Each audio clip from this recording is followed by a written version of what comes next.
الحمد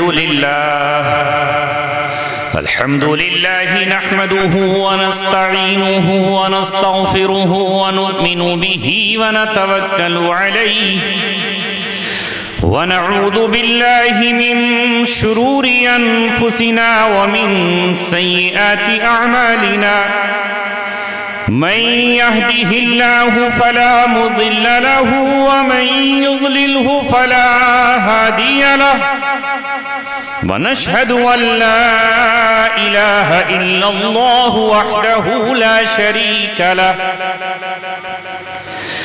ونشهد أن سيدنا وسندنا وشفيعنا وحبيبنا ومولانا محمدا عبده ورسوله وصلى الله عليه وعلى آله وصحبه وسلم تسليما كثيرا كثيرا. أما بعد، قال الله تبارك وتعالى في كتابه الكريم: وقل جاء الحق وزهق الباطل إن الباطل كان زهوقا. قال رسول الله صلى الله عليه وسلم: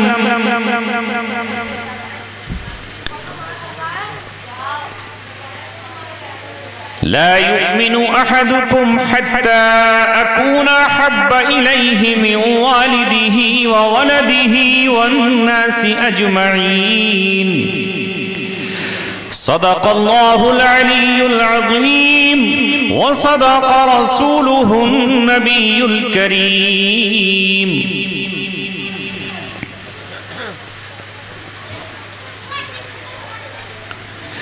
محبت کا جنون باقی نہیں ہے، محبت کا جنون باقی نہیں ہے، مسلمانوں میں خون باقی نہیں ہے، صفیں کج دل پریشان سجدے بیزار کے جذبے اندروں باقی نہیں.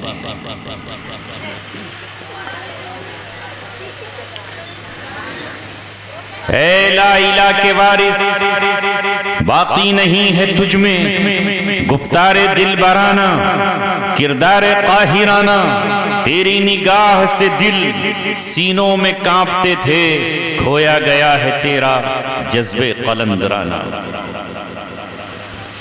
وہ سجدہ روح زمیں جس سے کانپ جاتی تھی، وہ سجدہ روح زمیں جس سے کانپ جاتی تھی، اسی کو آج ترستے ہیں منبر و محراب. سنی نہ مصر و فلسطین میں وہ عزا میں نے دیا تھا جس نے پہاڑوں کو راشۂ سیما. نماز عشاء سے لے کر اب تک آپ یہاں تشریف فرما. قرآن کی تلاوت، اپنے نبی کی شان میں پڑھی جانے والی نعت، اپنے رب کی تعریف پر مشتمل حمد و ثنا. پھر مفتی محفوظ الرحمن صاحب مدظلہ العالی کی پرجوش تقریر سماعت کرنے کے بعد بھی آپ یہاں ٹھہرے ہوئے ہیں. میں آپ کے جذبوں کو سلام پیش کرتا ہوں اور آپ کی ہمت کو داد دیتا ہوں. آج کی یہ بزم اور آج کی یہ مجلس قرآن کے نام پر ہے، دین اسلام کے نام پر قائم کی گئی ہے. آپ نے ماشاءاللہ بہت زیادہ اس بزم کو سجایا ہے، قمقموں سے اسے جگمگایا ہے. آپ نے اس میں خوبصورت جھالریں لگائی ہیں، اونچا اسٹیج بنایا ہے. میرے عزیزوں، میں بس آپ سے اتنی درخواست کرنا چاہتا ہوں،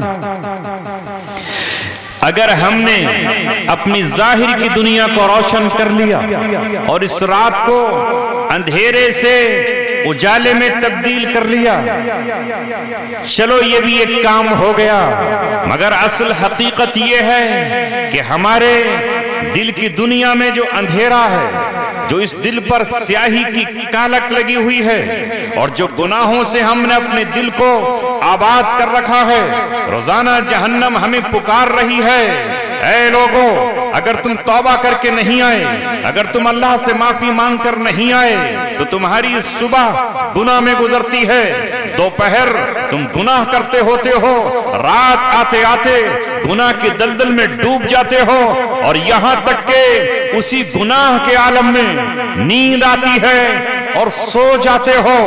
صبح اذان سحر لگائی جاتی ہے اور مؤذن کہتا ہے آؤ تمہارا رب تمہیں پکار رہا ہے، صبح کی پوپ پھٹنے والی ہے، سورج اجالا لا رہا ہے، نماز فجر ادا کر لو، مگر حال کیا ہے ہماری بستیوں کا، حال کیا ہے ہماری مسجدوں کا؟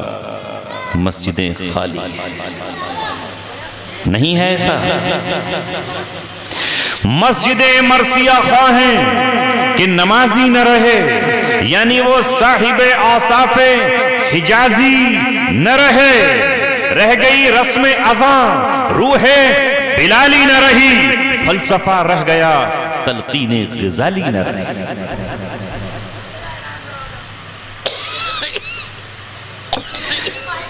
گھروں میں 24 گھنٹے بانسریاں بج رہی ہیں، سنگیت بج رہا ہے، موبائلوں میں گانوں کی ٹون لگی ہوئی ہے، رنگ ٹون ہو یا ڈائلر ٹون، ان تمام میں گانے، میوزک، جھنکار، بازیب کی آواز جس پر شیطان اتر رہے ہیں۔ آج سے 50-60 برس پہلے، بلکہ میں 25-30 سال پہلے کی بات کروں تو ہمارے گھروں کا حال یہ تھا کہ صبح کو ہماری مائیں اٹھتی، قرآن ان کے ہاتھ میں ہوتا تھا، ہماری بچیاں اور ہماری بہنیں اٹھتی اور قاعدے اور قرآن ان کے ہاتھوں میں ہوتے تھے، اور زبانوں پر اللہ تبارک و تعالیٰ کی کتاب ہوا کرتی تھی، قرآن کے نغمے ہوتے تھے، نہ ٹیلی ویژن تھا، نہ وی سی آر تھا، نہ موبائل کی فحشکاریاں تھیں، نہ عیاشیوں کے مناظر اس وقت دکھائے جا رہے تھے۔ کسان اپنا ہل لے کر کھیت کی طرف جاتا تھا،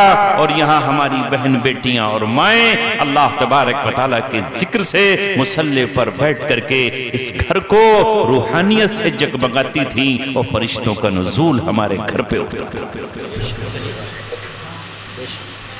آج ہم نے اپنے آپ کو کہاں سے کہاں پہنچا دیا۔ ہم آئے تھے ابلیس کی مخالفت کرنے کے لیے، ہم آئے تھے ابلیس کے مشن کو ناکام کرنے کے لیے، ہم آئے تھے شیطان کے چور دروازوں کو بند کرنے کے لیے۔ ہمارا جھگڑا تھا اور ہے ابلیس سے اور شیطان سے۔ ہمارے رب نے جب ہمیں دنیا میں بھیجا تھا تو اللہ تعالیٰ نے ہم سے کہا تھا، حضرت آدم سے کہا، حضرت حوا سے کہا، اولاد آدم سے کہا کہ یہ ابلیس تمہارا دشمن ہے، اس کے نقش قدم پر تمہیں نہیں چلنا ہے، اس کی بات نہیں ماننی ہے، یہ جہنم میں جانے والا ہے اور تمہیں بھی اپنے ساتھ جہنم میں لے جائے گا۔ لو زمین پر قومیں اٹھی، نبیوں نے آواز لگائی، دو طبقے بن گئے۔ ایک وہ طبقہ تھا جس نے انبیاء کی دعوت پر لبیک کہی اور انبیاء کو کہا ہم آپ کے ساتھ ہیں، آپ ہم سے مانگیے کیا مانگتے ہیں، اگر آپ ہم سے یہ کہیں گے کہ پسینہ چاہیے تو وہ حاضر ہے، اگر آپ کہیں گے کہ ہم آپ کو ہمارا خون چاہیے تو وہ حاضر ہے، اگر آپ کہیں گے ہماری گردنیں چاہیے وہ حاضر ہیں، اگر آپ ہم سے کہیں گے کہ پہاڑ کے چوٹیوں سے کود جائیں تو ہم پہاڑ کی چوٹی سے چھلانگ لگا دیں گے، اگر آپ ہم سے کہیں گے آگ کے شعلوں میں اتر جائیں، آگ کے شعلوں میں اتر جائیں گے، اگر آپ ہم سے کہیں گے کہ سمندر میں کود جائیں، رب دو جہاں کی قسم ہم آپ کے ساتھ کود جائیں گے۔ ہمیں بھوک عزیز ہے، ہمیں پیاس عزیز ہے، ہمیں دشمن کا کوڑا عزیز ہے، ہمیں اپنے بچوں کا رونا اور بلکنا عزیز ہے، مگر اے نبی، اے رسول، اے پیغمبر، ہم تیرا ساتھ نہیں چھوڑیں۔ یہ الگ بات ہے کہ ان ساتھیوں کی تعداد چاہے کم رہی ہو یا زیادہ رہی ہو، وہ ہر دور میں رہے۔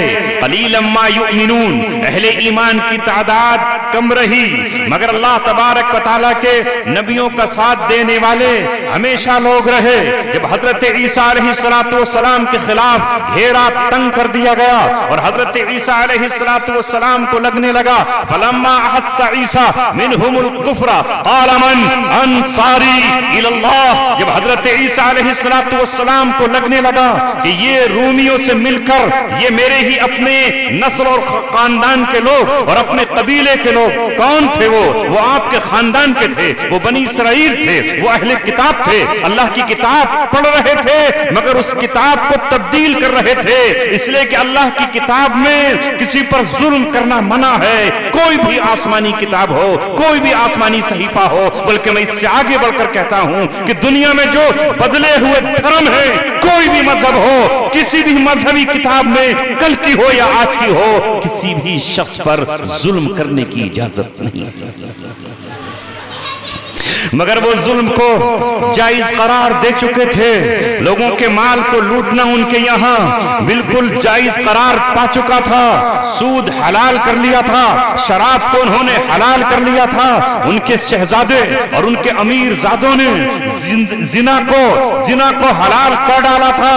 ایسے میں عیسیٰ علیہ السلام نے جب ان کو سمجھانا چاہا تو وہ ان کے خون کے پیاسے ہو گئے. جب عیسیٰ علیہ السلام کو لگا یہ مجھے قتل کر ڈالیں گے, یہ مجھے مار ڈالیں گے, میرے خلاف سازشیں کر رہے ہیں, تو انہوں نے پھر لوگوں سے کہا من انصاری الی اللہ, کون ہے اللہ کے لیے جو میرا مددگار ہو.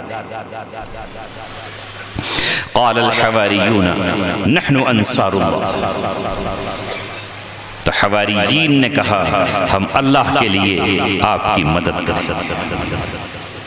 وہ چند لوگ تھے, لکھا ہے مفسرین نے وہ تھوڑے تھے مگر حضرت عیسیٰ علیہ السلام کے ساتھی بنے, اہل ایمان بنے. اور اللہ تبارک و تعالیٰ نے کہا کہ جب ان کے خلاف سازشیں ہونے لگیں تو ہم نے بھی پھر اپنی تدبیریں شروع کی. جب اللہ تبارک و تعالیٰ کسی قوم پر اپنا ہاتھ رکھ دیتا ہے اور کوئی اللہ تبارک و تعالیٰ کا ہو جاتا ہے, اور جب کوئی اللہ تبارک و تعالیٰ سے کیے ہوئے عہد و پیمان کو پورا کر لیتا ہے تو پھر اللہ تبارک و تعالیٰ انہیں رسوا نہیں ہونے دیتا. اللہ رب العزت انہیں کامیاب اور کامران کرتا ہے.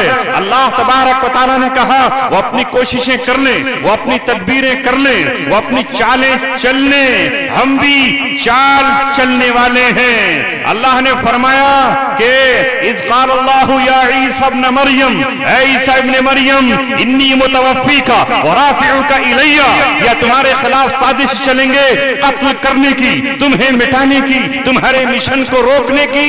میں بھی تجھ سے اپنا وعدہ پورا کر کے رہوں گا, میں تجھے آسمانوں پر اٹھا لوں گا, وہاں تک کہ پہنچ ہی نہیں سکتے.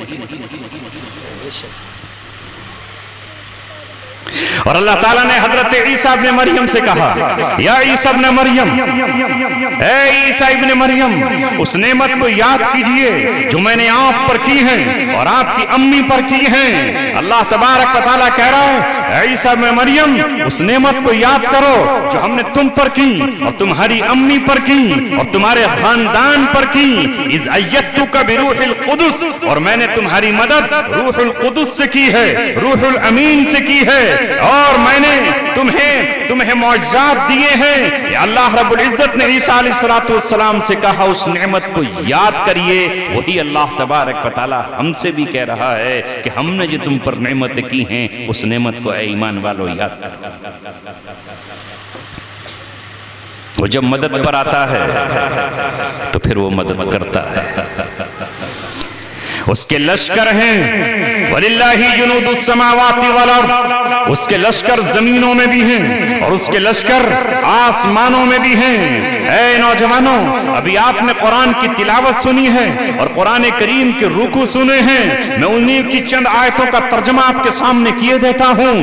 ہائے بدنصیبی آج ہماری یہ ہے, محرومی آج ہماری یہ ہے کہ ہم نے قرآن کریم پر صرف ایمان لانے کو کافی سمجھ لیا کہ ہم بس قرآن پر ایمان لائیں, اس کے بعد ہمیں کوئی ضرورت نہیں ہے قرآن کے ورق پڑھ کر ہم نہ دیکھیں, قرآن کا ترجمہ ہم نہ دیکھیں, قرآن کا مفہوم ہم نہ دیکھیں. آج ہمارا حال یہ ہے کہ ہماری مسجدیں ویران ہیں. اس معنی کر ویران نہیں کہ وہاں جمعہ نہیں ہوتا یا وہاں جماعت نہیں ہوتی, مگر اللہ تبارک و تعالیٰ کے کتنے گھر ایسے ہیں جن گھروں میں امام کی پوری زندگی گزر جاتی ہے, پوری حیات گزر جاتی ہے, 40 سالہ اور 60 سالہ زندگی گزر جاتی ہے، کوئی مقتدی آ کر یہ نہیں کہتا آپ مفتی ہیں، آپ عالم ہیں، آپ قرآن کا ترجمہ جانتے ہیں، اے امام صاحب ہم 15 منٹ آپ سے درخواست کرتے ہیں آپ اللہ کا کلام تو ہمیں سنا دیجئے، آپ اللہ کے کلام میں عربی زبان میں لکھا کیا ہے، ہم نے قرآن پڑھا نہیں، ہم نے رب کا پیغام سنا نہیں، ہم 15 منٹ 20 منٹ آپ روزانہ نماز فجر کے بعد یا نماز عشاء کے بعد بیٹھ تو جائیے، ہمیں اللہ کا کلام تو سنا دیجئے۔ حال ہمارا یہ ہے کہ آج ہماری مسجدوں میں ہم وہ امام تلاش کرتے ہیں جو سب سے سستا ہو، ہے کہ نہیں؟ سب سے سستا چاہیے، اور بعض مسجدوں کا تو حال یہ ہے کہ وہاں تکبیر تک کہنے والا صحیح دل دکھتا ہے۔ اے میری قوم، جس کو ہم نے اللہ اور اپنے بیچ واسطہ بنایا، جو ہمارا ترجمان ہے، جو ہمارے آگے کھڑا ہے اور اللہ تبارک و تعالیٰ سے ہماری گفتگو کرا رہا ہے، ہمارا نمائندہ ہے، ہمارا ترجمان ہے، ہم اس کو چنتے وقت، اس کا انتخاب کرتے وقت ہم کیا کرتے ہیں؟ ہونا تو یہ چاہیے تھا آج کے دور میں، آج کا دور کل کا 20 سالہ پرانا دور نہیں ہے کہ ہم چھپروں کے مکان میں رہتے ہوں یا ہم کھپریل میں رہتے ہوں یا ہم چکلی والے مکان میں رہتے ہوں۔ آج بلڈنگیں ہیں، عمارتیں ہیں، ہمارے پاس پیسے ہیں، کل ہم سائیکل پر چلتے تھے، آج ہم پر گاڑیاں ہیں، کون سی گاڑیاں ہمارے پاس نہیں ہیں، لیکن ہماری مسجدوں کا حال یہ ہے کہ ہمارے یہاں ایسے اماموں کو ہم منتخب کرتے ہیں کہ جو ہمارے مسائل تک نہیں جانتے۔ کاش ہماری مسجدوں میں وہ امام ہوتے جو جمعے کے خطبے میں ہمارے دل کو دہکا کر رکھ دیتے، ہمارے ایمان کو زندہ کرتے اور ہمارے دلوں پر چڑھی ہوئی گناہوں کی کالک کو دھو ڈالتے اور ہمارے جذبوں کو ابھارتے، ہمیں نیکیوں کی طرف لے کر آتے، ہمیں امر بالمعروف کرتے اور نہی عن المنکر کرتے، ہماری برائیوں پر ہم سے قدغن لگاتے۔ ایسے لوگ ہمیں ہونا چاہیے تھے۔ اور اے لوگوں، اے امیروں، میں آپ سے یہ کہتا ہوں کہ ہم نے آج قرآن کو بالکل چھوڑ دیا۔ امیروں نے تو کہہ دیا اے قرآن تو ہم سے بات مت کرنا، ہم اپنے بچوں کو مدرسے نہیں بھیجیں گے، ہم اپنے بچوں کو مکتب میں نہیں بھیجیں گے، ہم بھیجیں گے کہاں؟ کرسچن اسکولوں میں، ہم بھیجیں گے کانوینٹ اسکولوں میں، ہم بھیجیں گے انگلش میڈیم اسکولوں میں۔ ہمیں نہیں چاہیے قرآن۔ ہمارا بچہ جس دن انگریزی فراٹے کے ساتھ بولتا ہوا آئے گا، ہم کہیں گے شاباش بیٹے، آج تو نے ہماری فیس کا حق ادا کر۔ قصوروار علماء ہی کو مت ٹھہراؤ، قصوروار پوری قوم، پوری ملت اور اجتماعیت کے ساتھ ہے۔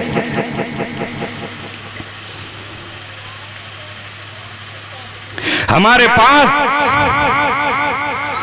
پاس دنیا کمانے کے لیے، شادی حال بنانے کے لیے، بینکٹ ہال اور زمینیں خریدنے کے لیے مال کی کوئی کمی نہیں ہے اور ہم بنا رہے ہیں۔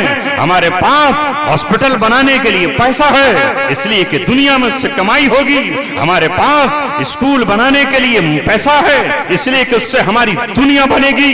اے مسلمانوں، مسلمان ہو کر اپنی آخرت کو کیوں بھول گئے؟ اپنی قبر کو کیوں بھول گئے؟ میدان حشر کو کیوں بھول گئے؟ جنت کی خوبصورت نہروں کو کیوں بھول گئے؟ جنت کی وادیوں اور جنت کی حسین حوروں کو کیوں بھول گئے؟ ہم نے جنت کے لیے کیا کیا ہے؟ یہاں جب میں آیا ہوں بستی سے نہ جانے کتنی بار گزرا ہوں، ادھر گڑی ہے، ادھر آپ کا گڑھ ہے نا، وہ گڑی ہے، یہ گڑھ ہے۔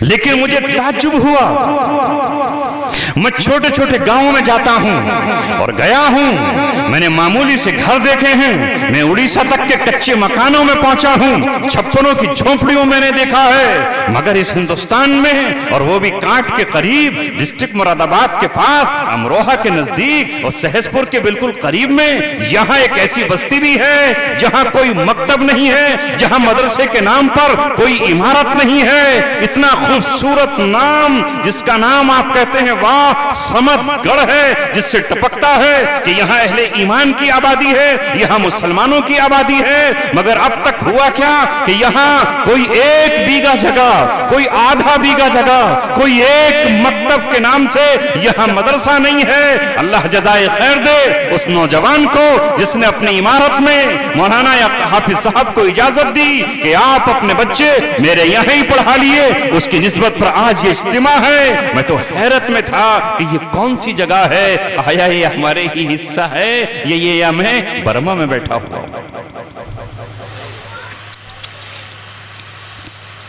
ہائے میرے دوستو، میں آج آپ سے کہتا ہوں سچی بات یہ ہے کہ ہمارے گھروں میں آج قرآن کی تلاوت نہیں ہوتی ہے۔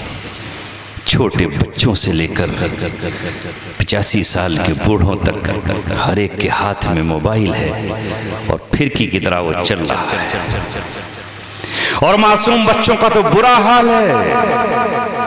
2 سال 5 سال کے بچوں کو ایسا بنا دیا ہے کہ وہ نہ جانے کیا کیا اس میں دیکھ رہے ہیں، 24 گھنٹے وہ دیکھ رہے ہیں، انہیں پرواہ ہی نہیں ہے۔ اس موبائل نے ہماری روح ہم سے چھین لی ہے، ہمارا دل ہم سے دل چھین لیا ہے، اور ہماری یہ ننھی معصوم جانیں جو خدا کی قسم معصوم آنکھیں تھیں، معصوم آنکھیں جو بے گناہ ہیں، معصوم ہونٹ جو بے گناہ ہیں، اگر کسی معصوم بچے کا انتقال ہو جائے تو اس کی نماز جنازہ میں ہمیں یہ حق نہیں ہے کہ ہم یہ کہیں اللہم اغفر لی میتنا، اے اللہ ہماری میت کی مغفرت کر دے، اس لیے کہ وہ معصوم بچہ تو بے گناہ ہے۔ اس کی مغفرت کا کیا مطلب وہاں ہے اللہم اجعلہ لنا فرطا واجعلہ لنا اجرا وذخرا واجعلہ لنا شافعا ومشفعا، اے اللہ اس بچے کو ہمارے لیے توشہ آخرت بنا دیجئے، ذخیرہ آخرت بنا دیجئے، ہماری آخرت میں سفارش کرنے والا بنا دیجئے، اے اللہ اس کی سفارش کو قبول کرنے والا بنا دیجئے، چونکہ وہ بے گناہ ہے۔ مگر آج اس ظالم ٹیکنالوجی نے، آج اس باطل تہذیب نے، آج اس باطل کے کارندوں نے، آج ابلیس کے چیلوں نے اس ٹیکنالوجی کے ذریعے میرے معصوم بچے کی آنکھ کی حیا چھین لی، دل سے روحانیت کا چراغ اس نے بجھا دیا۔ وہ آنکھیں جو معصوم تھیں وہ بھی بے حیائی اور گھنگرو باندھنے والوں کو ناچتا ہوا دیکھ کر کے انہوں نے اپنے آپ کو کیا کر اگر روئے زمین کا کوئی ٹکڑا اس وقت محفوظ ہے تو وہ اللہ تبارک و تعالیٰ کے گھر یعنی مسجدیں ہیں، یا پھر وہ ٹکڑا ہے جہاں مکتب قائم ہے، جہاں مدرسہ قائم ہے، اس کی باؤنڈری میں آج بھی قرآن پڑھا جا رہا ہے۔ جب میں اور آپ سو رہے ہوتے ہیں اور جب ہماری اولادیں کوئی ٹیلی ویژن دیکھ رہا ہے، کوئی سیریل دیکھ رہا ہے، کوئی فلم دیکھ رہا ہے، کوئی قوالی سن رہا ہے، اور کوئی کرکٹ دیکھ رہا ہے، کوئی بیڈمنٹن دیکھ رہا ہے، اور کوئی کسی کو دیکھ رہا ہے، اس وقت یہی ننھی سی جانیں ہیں، یہی معصوم روحیں ہیں، یہی پاکیزہ بدن ہیں، یہی بے گناہ زبانیں ہیں جو مکتبوں میں قرآن کی تلاوت کرتے ہیں۔ کوئی الرحمن الرحیم کہہ کر پکارتا ہے، کوئی رؤوف اور رحیم کہہ کر پکارتا ہے، کوئی رب العالمین کہہ کر اللہ تبارک و تعالیٰ کو دعوت دیتا ہے۔ میں آج دل سے آپ کے سامنے فریادی ہوں، میں اپنا دامن پھیلا کر تم سے آج اپنے لیے نہیں، تمہارے لیے، تمہاری نسلوں کے لیے، تمہارے بزرگوں کے لیے جو دنیا سے جا چکے ہیں اور جو آئندہ جائیں گے، ان سے درخواست کرتا ہوں کہ آپ کے اگر اپنے مکانات ہیں اور آپ کے ہم مسجد قائم ہے تو آج یہاں نیت کرو کہ انشاءاللہ ثم انشاءاللہ چند مہینے نہیں گزریں گے، چند دن نہیں گزریں گے کہ ہم یہاں کوئی ایک ٹکڑا، کوئی ایک قطعہ زمین کا یا تو کوئی وقف کر دے گا یا ہم آگے بڑھ کر اسے خریدیں گے، اور ایک دن وہ آئے گا کہ جس دن ہم یہاں کسی مدرسے کی بنیاد رکھیں گے۔ اس بستی کے لوگ ارادہ کریں، باہر کے جو لوگ آئے ہیں وہ کہیں گے ہمیں کیا ضرورت ہے ارادہ کرنے کی، ہمارے یہاں تو خود قائم ہے۔ مجھے امید ہے آج ان علماء کی آمد اور اللہ تبارک و تعالیٰ نے بے سبب نہیں کہی۔ اے سمد گڑھ کے لوگوں، اسے اللہ تبارک و تعالیٰ کی نعمت سمجھو۔ نہ جانے یہاں کون کون شخصیت بیٹھی ہوئی ہے، میں تو صرف ان کے دیدار کے لیے آیا ہوں، ان سے مصافحہ کرنے آیا ہوں، ان کی پیار بھری نظریں اور ان کی نظروں سے اپنے دل کو پاکیزہ بنانے کے لیے آیا ہوں۔ رب دو جہاں کی قسم، میں خود گناہگار ہوں، میں خود خطا کار ہوں، میرے اندر خود نفسانیت ہے، میرے اندر خود کبر ہے، تکبر ہے، کہیں غرور ہے، کہیں فخر ہے۔ اس اسٹیج پر بیٹھے ہوئے نہ جانے کس ولی اللہ کی، نہ جانے کس اللہ تبارک و تعالیٰ کے خاص بندے کی کوئی پیاری نظر، کوئی اخلاص کی نظر اور کسی طرح اصلاح کی نظر مجھ پر بھی پڑ جائے، کیونکہ علامہ اقبال نے کہا ہے نگاہیں مرد مومن سے بدل جاتی ہیں تقدیریں۔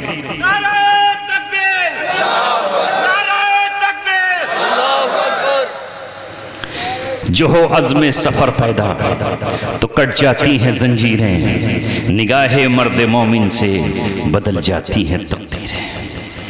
ہم آج کل جہاں کہیں بھی جانا ہو رہا ہے وہاں ایک ہی رونا ہے اور ایک ہی پریشانی ہے کہ ہمارا معاشرہ تباہ و برباد ہو گیا۔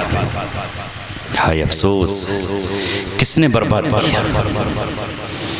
ہم کیا تھے اور کیا ہو گئے؟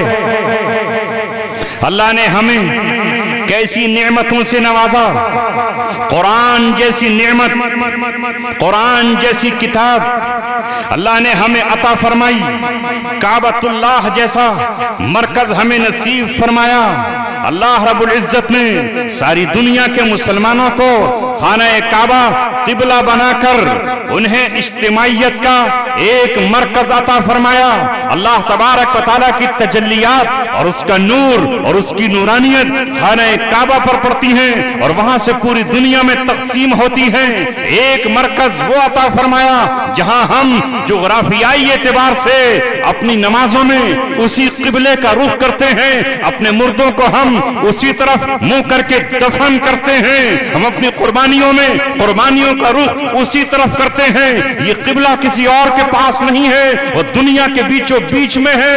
ادھر زمین پر اللہ کا گھر ہے، ادھر ساتویں آسمان پر بیت معمور، وہاں اللہ تبارک و تعالیٰ کا گھر ہے۔ 24 گھنٹے اس کا طواف جاری ہے، نہ وہ زمانے جاہلیت میں رکا ہے نہ وہ آج رکا ہے۔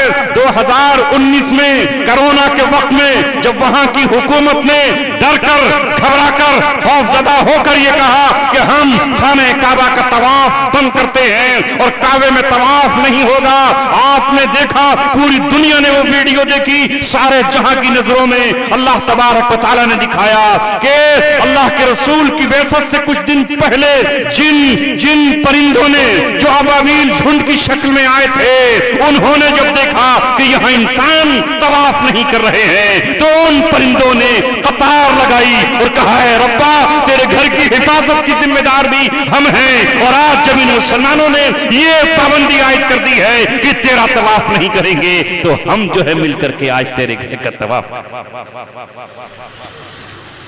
وہ مرکز آپ کو ملا قرآن جیسی کتاب اللہ نے آپ کو عطا فرمائی، مگر ہم نے اسے جزدانوں میں سجا کر رکھ دیا، خوشبو میں بسا کر رکھا اور اس کو صرف یہ سمجھ لیا ہم نے اپنی نادانی سے یہ سمجھ لیا کہ یہ صرف بخار کا علاج ہے، یہ تپے دل کا علاج ہے، یہ شوگر کا علاج ہے، یہ دل کی دھڑکن کا علاج ہے۔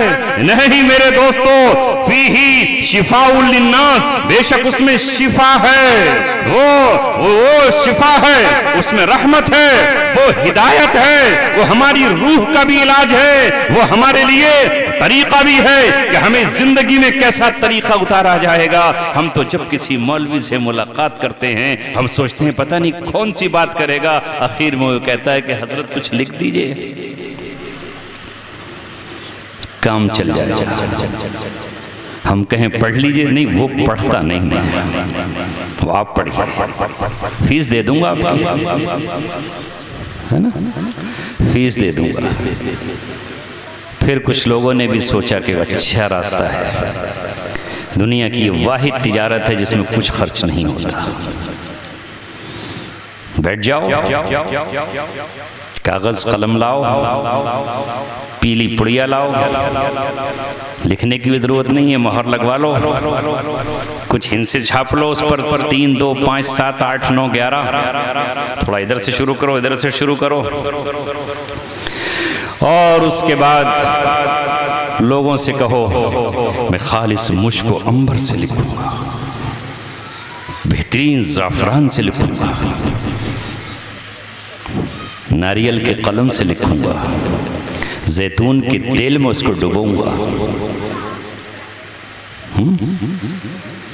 انار کی ٹہنی سے لکھنا پڑے گا۔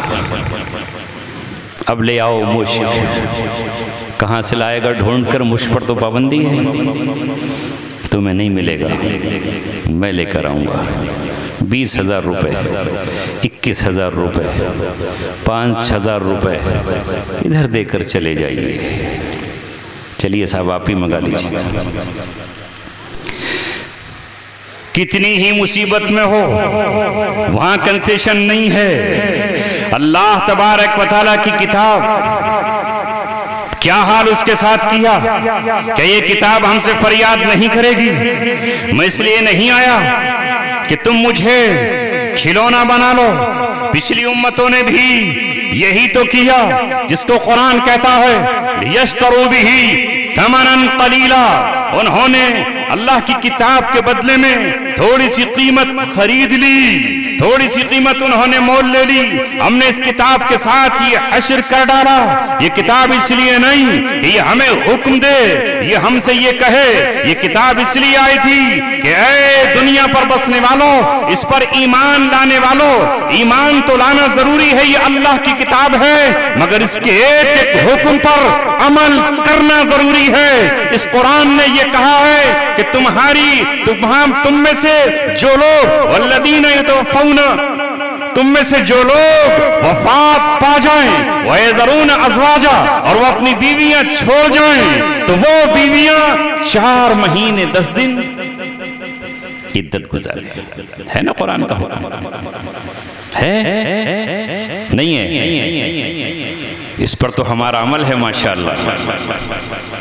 ادھر شوہر کا انتقال ہوا، ادھر فاؤں سے کہا چوڑیاں اتار دے، نہ اتریں تو توڑ دے، اور اپنے بال بھی بکھیر دے، اور اپنے جسم پر جو کپڑے رنگین ہیں اسے بھی اتار دے۔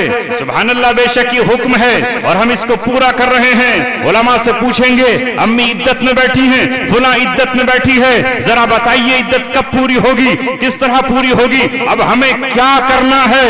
لیکن جب یہ قرآن ہم سے آ کر یہ کہے وَلَا تَأْكُلُوا أَمْوَالَكُمْ بَيْنَكُمْ بِالْبَاطِلِ، اپنے بھائی کا مال ناحق طریقے سے مت کھاؤ، وَتُدْلُوا بِهَا إِلَى الْحُكَّامِ، اور کوئی مقدمہ اس لیے کورٹ لے کر مت جاؤ کہ تم اپنے بھائی کی زمین پر قبضہ کر لو، تم اپنے اس کے گھر پر قبضہ کر لو یا اس کی دکان پر قبضہ کر لو۔ لِتَأْكُلُوا فَرِيقًا مِنْ أَمْوَالِ النَّاسِ، یہ تمہارے لیے حرام ہے، یہ تمہارے لیے ناجائز ہے۔ یہاں قرآن کی آیت کو نہیں ماننا ہے۔ ارے جو ہوگا دیکھا جائے گا، ہم تو ایک پراپرٹی پہلے اپنے نام کرائیں گے، فرضی رجسٹریشن کرائیں گے، اور اس کے ذریعے سے اس کی زمین ہڑپ جائیں گے۔ کیا پراپرٹی ڈیلر اوکھلا میں، کیا لونی میں اور دہلی میں یہ نہیں کر رہے؟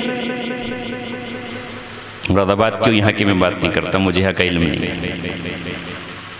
نہیں کر رہے، کر رہے ہیں، کھا رہے ہیں ناحق مال۔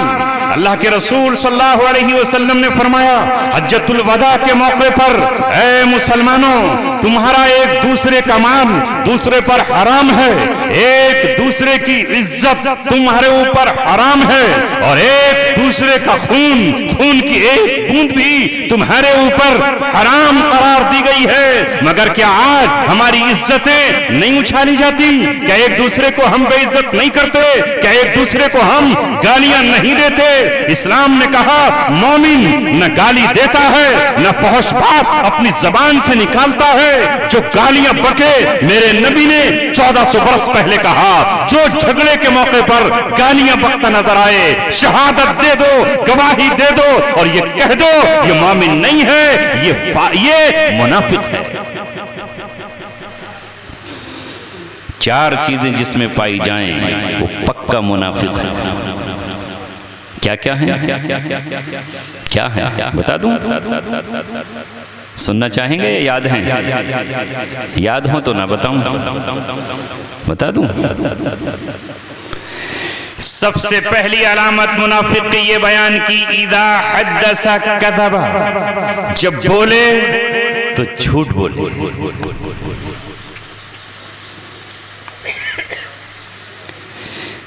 جب بولے تو جھوٹ بولے۔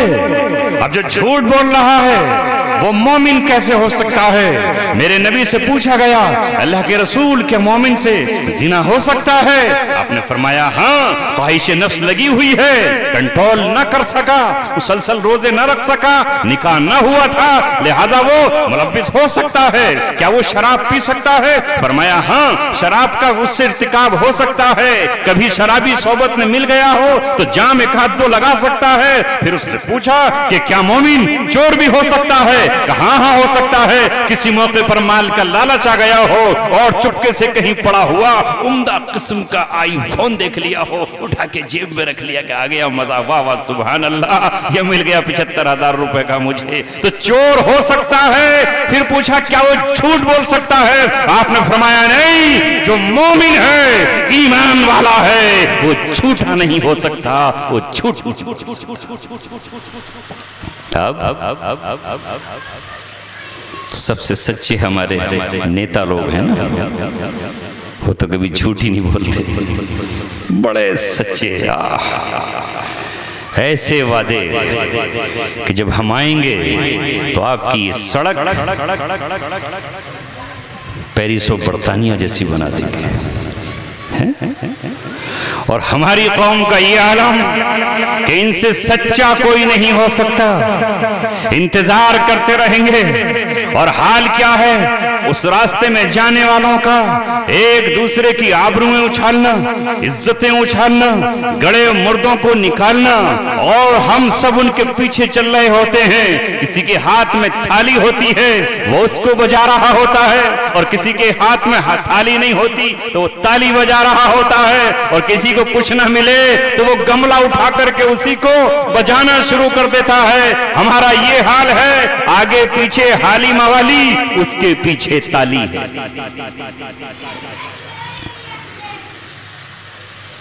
اے مسلمانوں، جھوٹ دوسری منافق کی علامت،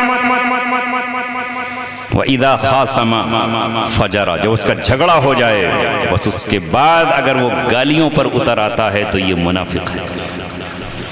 مومن جھگڑا بھی ہو جائے گا تو گالی نہیں بکے گا، غصہ آ سکتا ہے، لال پیلا ہو سکتا ہے، لیکن گالیاں نہیں بکے گا، وہ فحش اور برائی پر نہیں آئے گا۔ اور تیسری علامت یہ ہے وَإِذَا تُؤْمِنَ خَانَ، جب اس کے پاس امانت رکھ دی جائے تو اس میں خیانت کرے۔ ایک مومن خیانت نہیں کر سکتا، بلکہ پہلے زمانے میں تو ایسے لوگ ہوتے تھے کہ ان کے پاس جو سکہ رکھ دیا 10 برس کے بعد بھی وہ اسی طرح رکھا ہوا ہے، جس طرح کا نوٹ دیا تھا اس تبدیلی کو بھی وہ خیانت سمجھا کرتے تھے۔ مگر آج تو سینہ ٹھوک کر کہتا ہے تم کون ہوتے ہو مجھ سے حساب لینے والے؟ نہ میں نے تم سے لیا ہے نہ تم مجھ سے حساب لے سکتے ہو۔ اسے ایسا لگتا ہے کہ مجھے دنیا میں بھی حساب نہیں دینا اور آخرت میں بھی حساب نہیں دینا۔ لیکن یاد رکھو قرآن کریم کہتا ہے وَمَنْ يَغْلُلْ يَأْتِ بِمَا غَلَّ يَوْمَ الْقِيَامَةِ، جو دنیا میں غلول کرے گا، کسی کا مال دبا جائے گا، کسی کی چادر چھپا لے گا، حتیٰ کہ کسی کی کوئی بکری چھپا کر رکھے گا، وہ کل قیامت میں اپنی گردن پر لاد کر لائے گا۔ اللہ کے رسول فرما رہے ہیں میں دیکھ رہا ہوں قیامت میں کسی کی گردن پر بکری ہے جو ممیا رہی ہے، اور کسی کے کاندھے پر اونٹ ہے جو اس نے دبا رکھا ہے، وہ بلبلاتا ہوا آ رہا ہے۔ اگر ہم نے خیانتیں کی ہیں اللہ ہمیں معاف فرما دے۔ کل یہی مرحلہ تھا کہ صحابہ کرام عہدوں کے حاصل کرنے سے بچتے تھے، وہ حکومت کی چابیاں حاصل نہیں کرنا چاہتے تھے بلکہ اس سے بچا کرتے تھے۔ عبداللہ بن عمر سے کہا گیا تمہیں خلیفہ بنائے دیتے ہیں، کہا نہیں، میں اس خلافت کے بوجھ کو نہیں اٹھاؤں گا۔ حضرت عمر ابن خطاب رضی اللہ تعالیٰ عنہ کہ جب خنجر لگے، آخری وقت ہے، موت کا یقین ہو چلا ہے، موت کی گھڑیوں میں موت آنے میں چند گھڑیاں باقی ہیں، لوگ ملاقات کو آ رہے ہیں، کسی نے اس وقت پر آ کر جبکہ آپ سے بیٹھا نہیں جا رہا ہے، آنتیں کٹی ہوئی ہیں، حالت بہت خراب ہے، کسی نے کہا اے امیر المؤمنین، آپ اپنے بیٹے عبداللہ ابن عمر کو جو سنت کا پابند ہے، جو نبی کے طریقوں کا پابند ہے، جو ایک ایک سنت کے ادا کرنے پر مر مٹ جانے والا ہے، جو صاحب علم بھی ہے، آپ کا بیٹا بھی ہے، اسے نامزد کر دیجئے۔ اتنا سننا تھا کہ حضرت عمر نے کہا اٹھاؤ اور مجھے ٹیک لگا کر بٹھا دو، مجھے ٹیک لگا کر بٹھاؤ، اور اس شخص کو ڈانٹ کر یہ کہا او سن، تو خطاب کے خاندان کو برباد کرنے کی بات کرتا ہے؟ اگر حکومت کوئی اچھی چیز تھی تو ہم نے اس کا پھل کھا لیا، اور اگر بری چیز تھی تو پھر اس کا طوق میں اپنی اولاد کی گردن میں نہیں ڈالنا چاہتا۔ آہ وہ عمر ابن خطاب جس نے انصاف اور عدل اس زمین پر قائم کر دیا، وہ عمر ابن خطاب جس نے کسی کے سوال پر اگر درہ اپنے غصے میں مار دیا تو شام کو اس کو بلایا اور بلا کر یہ کہا اے شخص تو جس وقت آیا تھا مجھے غصہ آ گیا، یہ درہ اپنے ہاتھ میں پکڑ اور میری کمر پہ مار دے، کہیں ایسا نہ ہو کہ کل قیامت میں اللہ مجھ سے حساب لے لے۔ وہ عمر ابن خطاب جب قحط پڑا اور جب فاقہ کشی کا دور آیا تو انہوں نے اپنے اوپر چکنائی کو بند کر لیا، شربت پینا بند کر دیا۔ کسی نے کہا عمر ابن خطاب تمہارا رنگ بدل رہا ہے، چہرے پر سیاہی آ گئی ہے، چربی تو استعمال کرنے لیجئے، گھی یا آپ تیل کا استعمال فرمائیے۔ کہا میں اس وقت تک نہیں کر سکتا جب تک میری رعایا فقر و فاقے میں ہے، میری رعایا فقر و فاقے میں ہو، اور میں شہد استعمال کروں، میں شربت استعمال کروں، میں چکنائی استعمال کروں، نہیں، میں بھی روکھی اور سوکھی روٹی کھاؤں۔ جب ان کو قرآن کی آیات یاد دلائی جاتی تو وہ یہ نہیں کہتے او سامنے والے تو کون ہوتا ہے جو مجھے قرآن کی آیت یاد دلا رہا ہے۔ ایک مرتبہ انہوں نے یہ کہہ دیا آج کے بعد کوئی شخص حضرت نبی پاک صلی اللہ علیہ وسلم کی بیویوں سے زیادہ مہر اپنا نہیں رکھ سکتے، جتنی نبی کی بیویوں کا مہر تھا اتنا ہی مہر رکھو گے۔ جب یہ خبر پہنچی تو ایک عورت آگے بڑھی اور حضرت عمر رضی اللہ تعالیٰ عنہ کو قرآن کریم کی آیت یاد دلائی اور یہ کہا کہ قرآن کریم نے تو یہ کہا ہے کہ تم ڈھیر سارا سامان بھی اپنی بیویوں کو مہر میں دے سکتے ہو، تو قرآن تو ڈھیر سارا کہے اور تم رسول اللہ کی بیویوں کی برابر مہر کہو۔ اے عمر تم کون ہوتے ہو کتاب اللہ میں زیادتی کرنے والے؟ اسی وقت نظریں نیچے جھکائیں، اپنا فرمان واپس لیا اور لوگوں سے جا کر کہا آج یہ چپٹی ناک کی عورت نے عمر کو صحیح کر دیا، اسے قرآن کی آیت یاد دلا دی۔ اے لوگوں میں اپنا حکم واپس لیتا ہوں۔ وہ عمر یہ کہتے ہیں اگر حکومت کے مسئلے میں کل قیامت میں برابر سرابر میں چھوٹ جاؤں تو میں سمجھوں گا کہ میں بہت خوش نصیب ہوں۔ ذمہ داریوں سے بچتے کہیں امانت میں خیانت نہ ہو جائے، کہیں زیادتی نہ ہو جائے، لہٰذا انہوں نے اپنی زندگی میں اپنے بھائی حضرت علی کو نامزد نہیں کیا، اپنے چچا حضرت عباس کو نامزد نہیں کیا، انہوں نے اپنے چچا زاد بھائی عبداللہ ابن عباس کو نامزد نہیں کیا۔ پھر اس کے بعد ابوبکر صدیق کا دور آیا، انہوں نے اپنے بیٹے کو وہ مسجد نہیں سونپی۔ حضرت عمر کا میں نے ذکر کر دیا، انہوں نے اب سپرد نہیں کی۔ حضرت عثمان غنی کا مسئلہ آیا، لوگوں نے عبد الرحمن بن عوف کو بنانا چاہا، اپنا نام واپس لے لیا۔ حضرت علی کا جب نام نہیں آیا تو انہوں نے ان کے خلاف کوئی تلوار نہیں اٹھائی، اور حضرت علی کی جب شہادت کا وقت آیا تو ان سے کہا گیا کہ حضرت حسن کو آپ نامزد کر دیجئے۔ وہ جانتے تھے یہ حسن میرا بیٹا ہے، یہ کون ہے جس کی فضیلت میں رسول اللہ کے بیانات موجود ہیں، یہ فاطمہ کا نور نظر ہے، یہ حضرت محمد کا لخت جگر اور ان کا خون ہے۔ مگر کہا نہیں، میں اپنے بیٹے کو نامزد نہیں کر کے جاتا، جو میرے نبی نے سنت چھوڑی ہے میں اسی سنت پر رہوں گا. یہ وہ صحابہ تھے, یہ وہ خلفائے اربعہ تھے جنہوں نے اللہ تبارک و تعالیٰ کے خوف سے اپنی زندگی گزاری. حضرت ابوبکر صدیق نے جو پیالہ بیت المال سے لیا تھا اسے بھی اپنی بیٹی کو کہہ دیا, اے عائشہ یہ پیالہ بیت المال کا ہے اور میرے مرنے کے بعد اسے بیت المال میں جمع کر. تو ہمارا کیا حال ہے؟ بولو ہمارا کیا حال ہے؟ ہم تو زندگی میں چاہتے ہیں کہ اگر ہم اس مسجد کے امام ہیں تو اپنی زندگی میں اپنے بیٹے کے پگڑی باندھ کے چلے جائیں, چاہے اسے کچھ آتا ہو یا نہ آتا ہو, وہ امامت کے لائق ہو نہ ہو, پھر بھی ہماری زندگی میں اس کے ہم پگڑی باندھ کر چلے جائیں.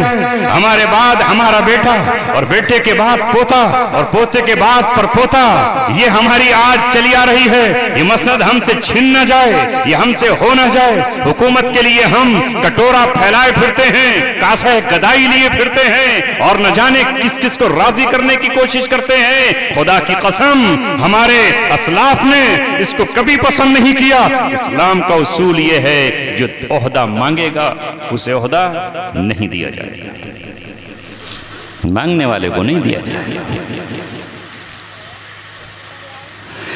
ہائے افسوس صد افسوس کہ ہم کون سی اسلام کی آج بات کر رہے ہیں؟ کون سا اسلام ہے آج؟ ہم نے اسلام کے تصور کو کہاں ڈال دیا؟ اور میں نے بات یہاں سے شروع کی تھی کہ وہ منافق کون ہے کہ جب امانت رکھی جائے تو اس میں خیانت کرے. اور چوتھی بات یہ ہے وَإِذَا وَعَدَ أَخْلَفَ, جب وہ وعدہ کرے تو اس کی خلاف ورزی کرے. کیا یہ آج چاروں کی چاروں چیزیں ہم میں نہیں پائی جاتی؟ کتنے لوگ ہوں گے؟ کیا اسے ہم نے دین کا حصہ سمجھا؟ دین ہماری نظروں میں صرف بس یہ رہ گیا کہ ہم چند رسمیں ادا کر لیں اور بس وہ دین ہے. دین یہ نہیں ہے. دین میں حلال بھی ہے اور حرام بھی ہے. یاد رکھو جس طرح ہمارے ذہنوں میں اور دل و دماغ میں یہ بات بیٹھی ہوئی ہے کہ خنزیر کا گوشت حرام ہے, اس کا ہر جز حرام ہے.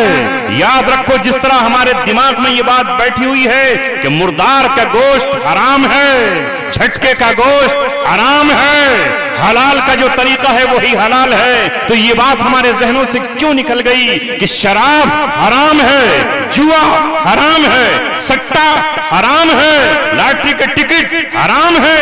وہ لاٹریاں جن میں کم و بیش کر کے پیسے اٹھائے جاتے ہیں وہ حرام ہے. یہ ہمارے ذہنوں سے کیوں نکل گئی ہے؟ ہم میں کوئی آج اس کی پرواہ کرنے والا ہے؟ لاٹریاں پڑ رہی ہیں, وہ جائز بھی ہیں کہ ناجائز, بس کسی صورت سے مال آ جانا چاہیے. مال کے لیے ہم دنیا میں نہیں پیدا کیے گئے. اللہ کے رسول نے فرمایا لِكُلِّ قَوْمٍ فِتْنَةٌ, پچھلی ہر قوم کے لیے کوئی نہ کوئی آزمائش آئی ہے, وہ کسی نہ کسی ذریعے سے آزمائی گئی. جیسے بنی اسرائیل کے لیے سامری نے بچڑا بنایا, وہ اس سے آزمائی گئی. آپ نے فرمایا میری امت کے لیے جو فتنہ ہوگا, جو آزمائش کا ذریعہ ہوگا, وہ فتنۃ امتی المال, میری امت فتنہ مال سے آزمائی جائے. چلو مال بھی کما لیا, اب اس کی زکوٰۃ دینے کی فکر ہے. دیہاتوں میں تو مسئلہ نہیں جانتا ہی نہیں کوئی زکوٰۃ, کسے کہے زکوٰۃ, بس مال کمائے جاؤ, کوئی پرواہ نہیں, علماء سے پوچھتے ہی نہیں, ان کے پاس جاتے ہی نہیں, اور سمجھ رہے ہیں کہ یہ 100% جو ہم نے کمایا ہے پھر ہماری زندگیوں میں اور یہود و نصارہ کی زندگی میں کیا فرق ہے؟ وہ بھی جس طرح چاہیں کمائیں. ہماری زندگیوں میں اور لالاؤں کی زندگی میں اور بنیوں کی زندگی میں کیا فرق ہے؟ وہ جس طرح چاہیں کمائیں, وہ سود سے کمائیں, کسی کو دبا کر کمائیں, جھوٹی گواہی دے کر کمائیں, جھوٹ بول کر کمائیں. پھر ہماری زندگی میں اور چور کی زندگی میں کیا فرق ہے؟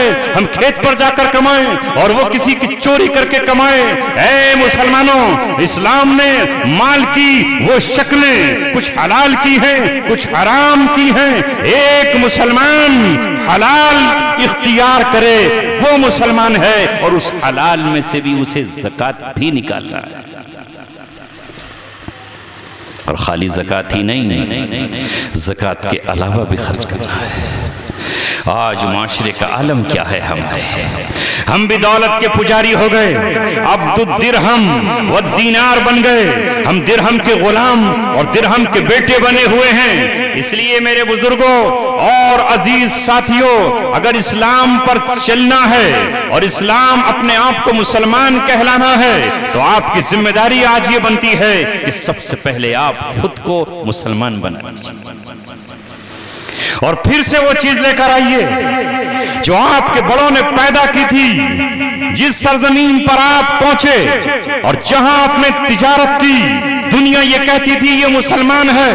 ایک مسلمان کی یہ پہچان بن جائے کہ لوگ اس کو یہ کہیں مسلمان سچا ہوتا ہے، یہ جھوٹ نہیں بولتا، یہ وعدہ خلافی نہیں کرتا، یہ امانتوں میں خیانت نہیں کرتا۔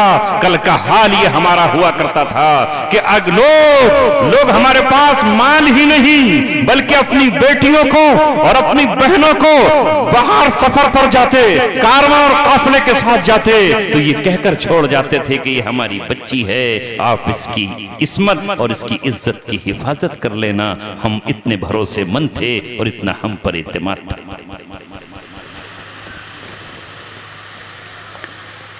کہاں گئے ہم؟ کب بدلیں گے؟ کون سی چیز ہمیں جگائے گی؟ میں نے قرآن کریم کی ایک آیت پڑھی ہے، سن لو۔ اللہ نے فرمایا کہہ دیجئے قل جاء الحق وزهق الباطل ان الباطل کان زہوقا۔ حق آیا اور باطل گیا، اور باطل جانے ہی کے لیے ہے۔ میں نے مولانا ابوالکلام آزاد کی ایک کتاب پڑھی، آپ کو بھی کہتا ہوں آپ اس کو پڑھ لینا۔ قرآن کا عروج و زوال انہوں نے کتاب لکھی ہے کہ قرآن کا ایک اللہ تعالیٰ کا ایک دستور ہے، اللہ تبارک و تعالیٰ کی ایک سنت ہے، اللہ تبارک و تعالیٰ کا ایک قاعدہ ہے، اور وہ اپنے قاعدوں کی خلاف ورزی نہیں کرتا۔ لہذا اللہ نے جو ضابطہ بنایا ہے لن تجد لسنت اللہ تبدیلا، اللہ کی سنت بدلا نہیں کرتی، ولن تجد لسنت اللہ تحویلا، اللہ کی سنت کو موڑا نہیں جا سکتا۔ جو اس نے سنت بنائی ہے، جو چیز نفع بخش ہے وہ باقی رہے گی، وہ زندہ رہے گی، اور جو چیز نفع دینا چھوڑ دے گی وہ اپنی موت مر جائے گی اور فنا کے گھاٹ اتر جائے گی۔ اس کی مثال آپ کے سامنے، یہ بلب ہے، روشنی دے رہا ہے، تو آپ نے اس کو یہاں پر لگا رکھا، یہ فیوز ہو جائے، نفع نہ دے، روشنی نہ دے، آپ اس کو کہاں پھینکیں گے؟ کباڑیے کو جا کر دے آئیں گے، وہ توڑ کر اس کے ٹکڑے ٹکڑے کر دے گا۔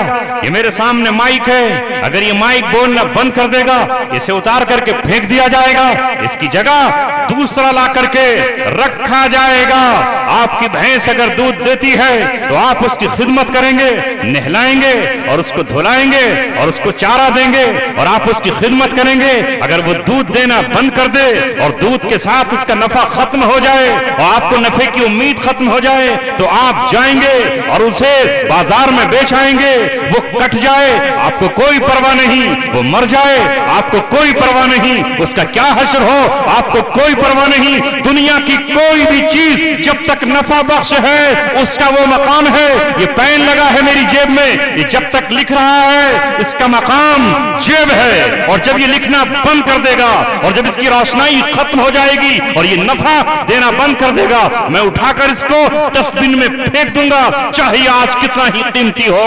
اے مسلمانوں، اے ایمان والوں، اگر تم کل دنیا میں بپا کیے گئے تھے تمام انسانیت کے نفع کے لیے، کنتم خیر امت اخرجت للناس تأمرون بالمعروف وتنہون عن المنکر، تمہیں اللہ تبارک و تعالیٰ نے چیتوں کی طرح پھاڑنے کے لیے نہیں بھیجا، ہاتھیوں کی طرح کھانے نہیں بھیجا، بھیڑوں کی طرح چگنے نہیں بھیجا، بکریوں کی طرح رہا, تمہیں اللہ تبارک و تعالیٰ نے نہیں بھیجا کہ تم چارہ کھاؤ, تمہیں عقل دی ہے اور عقل کے ساتھ ساتھ تمہارا انتخاب ہوا کہ تمہیں قرآن دیا, تمہیں کعبہ دیا, تمہیں رسول جیسا پیغمبر دیا, محمد رسول اللہ دیا. اللہ نے تمہیں شب قدر جیسی رات عطا فرمائی, جمعہ جیسا مبارک دن دیا. اللہ تبارک و تعالیٰ نے تمہیں قربانی دی. اگر تم جس دن دنیا کو نفع دینا بند کر دو گے تو تمہارے گلے پر بھی وہی چھری چلے گی جو چھری بھینسیا بھیڑ پر چلتی.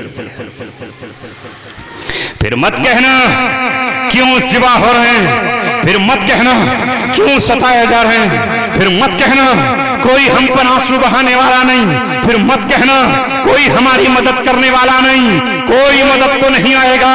اللہ کو پکارو گے, وہ کہے گا تم نفع بخش نہیں ہو. یہ جس سے ٹینٹ والے سے کرسی لے کر آئے ہو, اگر یہ کرسی ٹوٹ جائے گی, یہ اپنا کام پورا نہیں کرے گی, وہ 2 ٹھوکریں اور مارے گا اور کسی کباڑیے کو دے کر کے اس کو دے دے گا. تا وقت کہ اسے جلا نہ دیا جائے, اسے پگھلا نہ دیا جائے, دوبارہ اسے پھر فیکٹری میں ڈال کر پگھلایا جائے گا, پانی بنایا جائے گا, بھٹی میں تپایا جائے گا, پھر دوبارہ سے اس کو کرسی بنایا جائے گا. اے مسلمانوں, آپ سے کہہ رہا ہوں, ہم نے نفع دینا بند کر دیا ہے.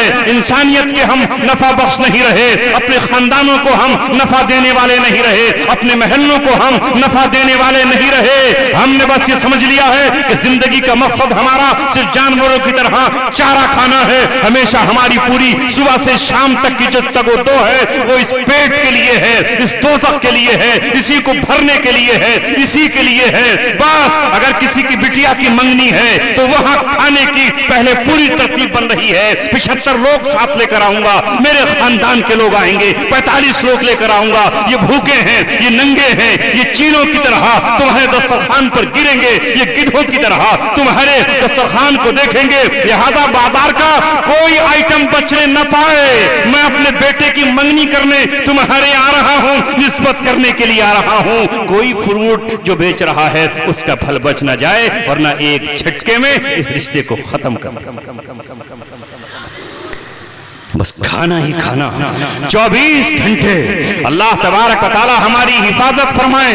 اور اس کے بعد پھر جب شادی کا دن رکھا جائے گا تو کچھ نہیں چاہیے, ہمیں بالکل کچھ نہیں چاہیے. بس ہمارے ساتھ جو بارات آئے گی ذرا اس کا خیال کر لینا, تھوڑا سا پیپسی منگا لینا, تھوڑا سا لمکا منگا لینا, اور ذرا سا کوک بھی منگا لینا. کافی بھی ہونی چاہیے, سافٹی بھی ہونی چاہیے, اور ذرا اس قسم کی یہ چیز کر لینا.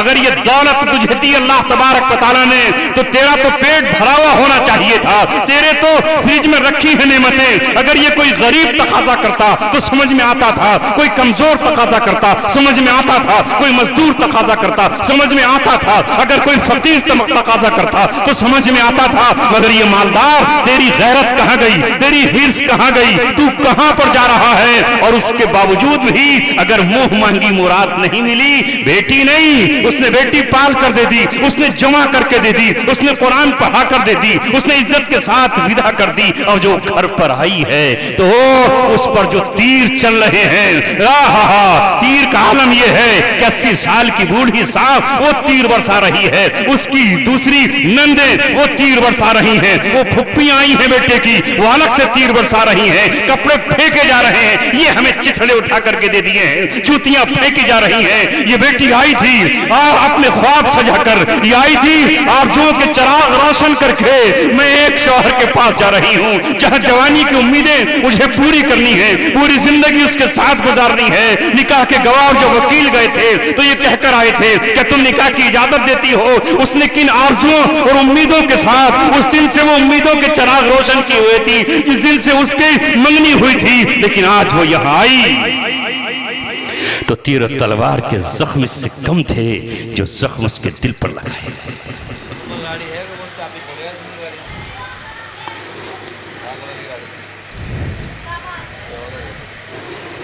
کسی نے مجبور ہو کر خودکشی کر لی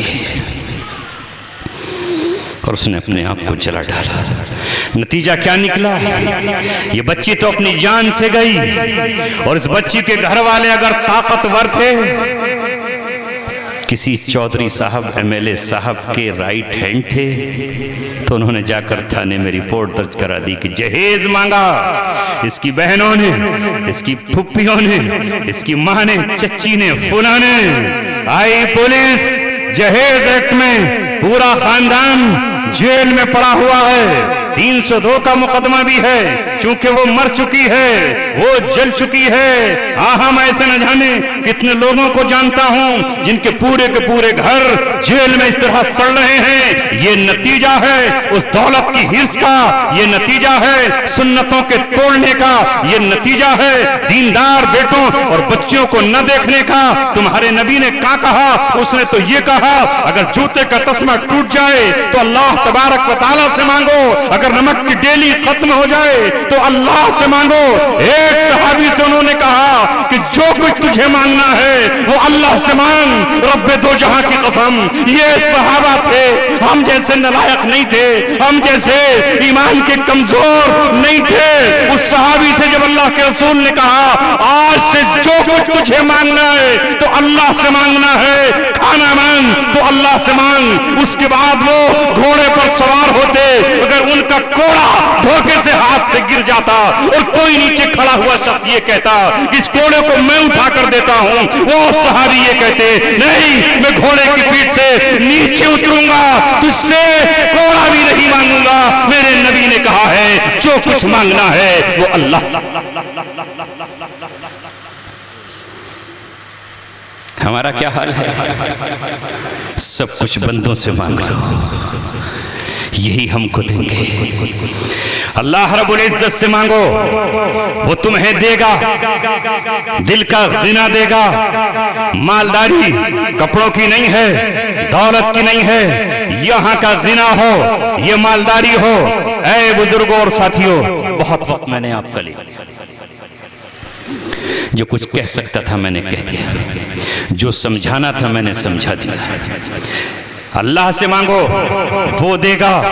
جس نے تمہارے سمدھی کو دیا ہے وہ تمہیں نہیں دے سکتا۔ چاہیے کیا تمہیں؟ سونے کے لیے ایک بستر، پینے کے لیے ایک گلاس، ایک جگ، ایک یا دو پلیٹ، اور کیا چاہیے؟ پوری زندگی گزر جائے گی۔ کیوں نہیں دیکھتے ابوبکر صدیق رضی اللہ عنہ نے کیسی زندگی گزاری، عمر ابن خطاب نے کیسی زندگی گزاری۔ جب انہوں نے یہ زندگی گزاری، ان کا رعب تھا، ان کا دبدبہ تھا، ان کی ہیبت تھی، ان کا غلغلہ تھا، ان کا شور تھا۔ ایک مرتبہ ایک رومیوں کی طرف سے کوئی قاصد آیا حضرت عمر سے ملاقات کرنے کے لیے، وہ مدینہ منورہ میں داخل ہوا، مدینہ منورہ میں پوچھ رہا ہے مسلمانوں کے بادشاہ کا محل کون سا ہے، مسلمانوں کے بادشاہ کی کوٹھی کون سی ہے، مسلمانوں کے بادشاہ کے لیے قصر صدارت کہاں ہے۔ وہ پورے مدینے کو چھان رہا ہے، مگر یہاں تو کچھ جھونپڑیاں ہیں، یہاں تو کچھ شہتیر پڑے ہوئے مکانات ہیں۔ اسے کوئی قصر شاہی نظر نہیں آتا، اسے کوئی کسرا جیسا محل نظر نہیں آتا، اسے روم کے قیصر جیسا کوئی قلعہ نظر نہیں آتا۔ وہ پوچھتا ہے مسلمانوں کے بادشاہ کا مکان کہاں ہے؟ لوگ کہتے ہیں یہاں یہی مکان ہیں جو یہاں پر بنے ہوئے ہیں، جس میں پھونس ہے، چھپر ہے اور کھجوروں کی ٹہنیاں ہیں اور پتیاں ہیں۔ اچھا وہ کہاں ملیں گے؟ کہا وہ اس وقت ان کا معمول ہے قبرستان میں جانے کا۔ وہ دیکھ رہا ہے کہ قبرستان میں جاؤں گا تو اس نے کسرا کے دربار دیکھے تھے، اس نے قیصر کے دربار دیکھے تھے، جہاں ہٹو بچو ہے، گارڈ ہیں اور مخمل کے پردے لگے ہوئے ہیں، سواریاں ہیں اور چاروں طرف ہاؤ ہو کا ایک عالم ہے۔ سواری آ رہی ہے رستم کی، سواری آ رہی ہے دھارا کی، سواری آ رہی ہے فلاں اور فلاں کی، فلاں گورنر آ رہا ہے، فلاں جنرل آ رہا ہے۔ یہ تو امیر المؤمنین ہے جس کے نام سے کسرا کے ایوان میں زلزلہ آ گیا ہے اور قیصر کی ٹانگیں جس کے خوف سے کپ کپا رہی ہیں۔ اس نے سوچا کہ اس کے ساتھ تو بہت تام جھام ہوگا، نہ جانے کتنے ہوم گارڈ اور کون کون سے باڈی گارڈ ہوں گے۔ لیکن جب وہ قبرستان میں پہنچتا ہے اسے کوئی نظر نہیں آتا، اسے کوئی دکھائی نہیں دیتا۔ وہ پوچھتا ہے ارے میں مسلمانوں کے بادشاہ کی تلاش میں آیا تھا، وہ مجھے کہاں ملے گا؟ کسی نے اشارہ کر کے کہا یہ پرانی قبر کے پاس جو آنسو بہا رہا ہے، استغفار کر رہا ہے، اپنے مولا کو یاد کر رہا ہے، ان مردوں کی مغفرت کے لیے کچھ پڑھ رہا ہے، یہ ہے مسلمانوں کا بادشاہ۔ جب ان کے پاس گیا اور جیسے ہی حضرت عمر رضی اللہ تعالیٰ نے ایک عقابی نگاہ اٹھائی اور نظر بھر کر جو اس کو دیکھا، اس کا دل پتے کی طرح کانپ اٹھا، ٹانگوں میں لرزہ طاری ہوا، پورا وجود بجلی کی طرح ہل گیا، بات نہیں بن رہی، کپ کپا رہا ہے جیسے سردی کے بخار میں آپ کا جسم کپ کپاتا ہے۔ حضرت عمر نے کہا کیوں کپ کپا رہا ہے؟ ٹھہر جا۔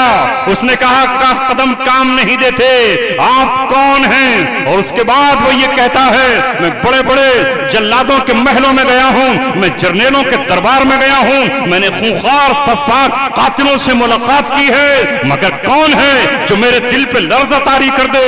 کوئی تھا جو مجھے خوف زدہ کر دے؟ اے امیر المؤمنین، اے مسلمانوں کے سرپرست، یہ تم نے کون سی نگاہ مجھ پر ڈالی ہے؟ تم اس دنیا کی مخلوق نہیں ہو، تم کوئی اور دنیا کی مخلوق ہو۔ میرے سینے پہ ہاتھ رکھ دو، میرا دل ٹھہر جائے گا، ورنہ کہیں ایسا نہ ہو کہ میں کپ کپا کے زمین پہ گر جاؤں اور میری موت واقع ہو جائے۔ یہ کہاں سے پیدا ہوا خوف؟ محلوں سے، اچھی اچھی دھوتیوں سے، پھٹی ہوئی پینٹوں سے۔ آج کا مسلمان نوجوان 4 جگہ سے پھاڑ کے فخر کرتا اپنی پینٹ کو کہ میں بڑا خوبصورت لگ رہا ہوں۔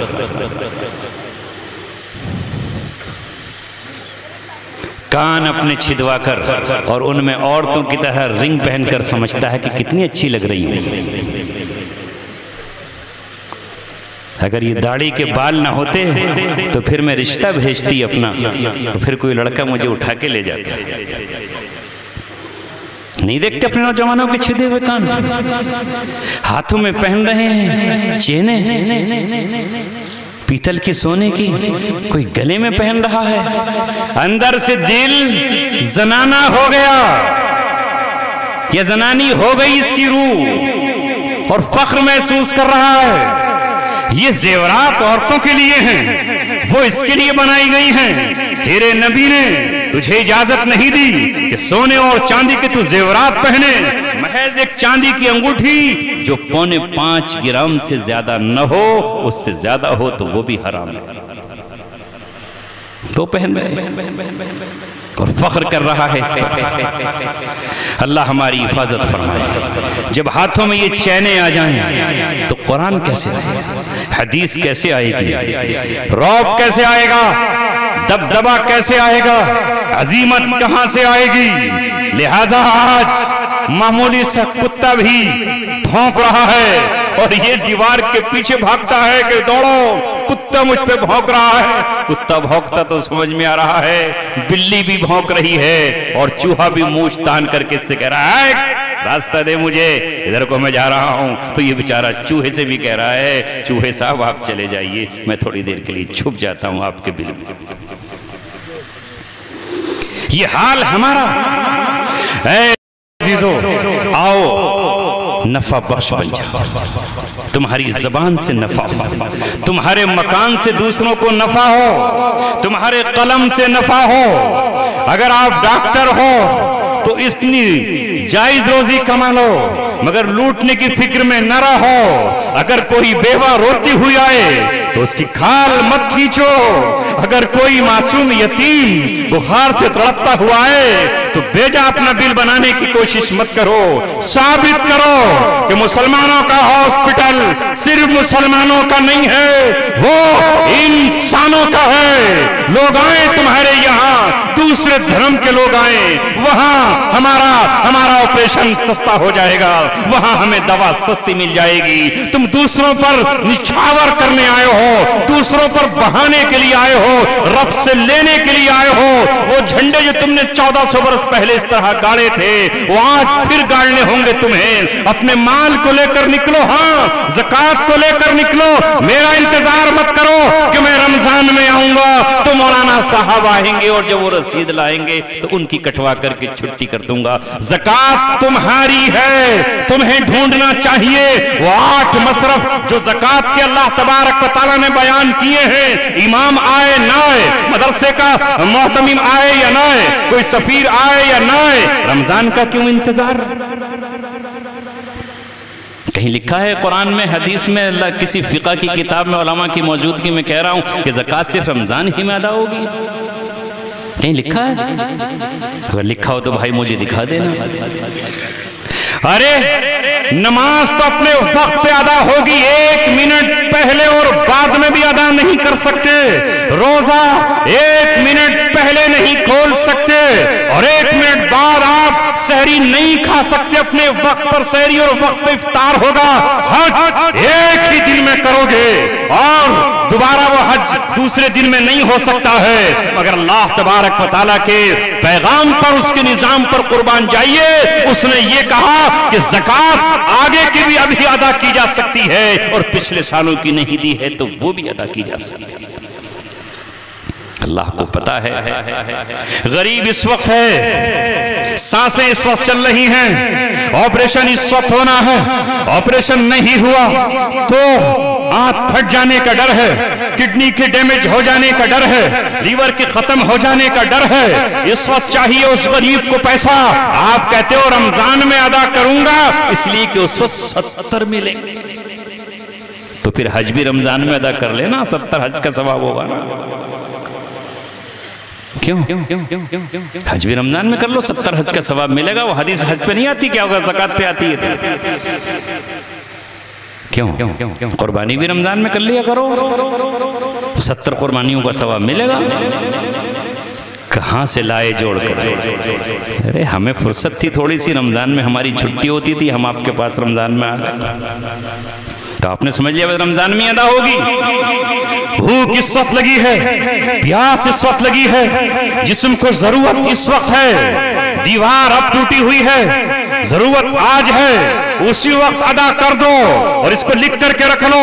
جب سال آئے گا تو اس میں سے مائنس کر دینا، اس میں سے گھٹا دینا۔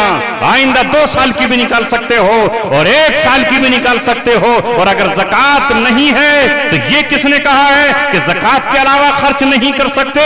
آج تو رمضان میں اگر کوئی پہلے عشرے میں پہنچ گیا، میاں میں تو آخر میں نکالتا ہوں، اور آخر میں پہنچا تو امام صاحب کہاں رہ گئے تھے، میں تو پہلے ہفتے میں فارغ ہو گیا۔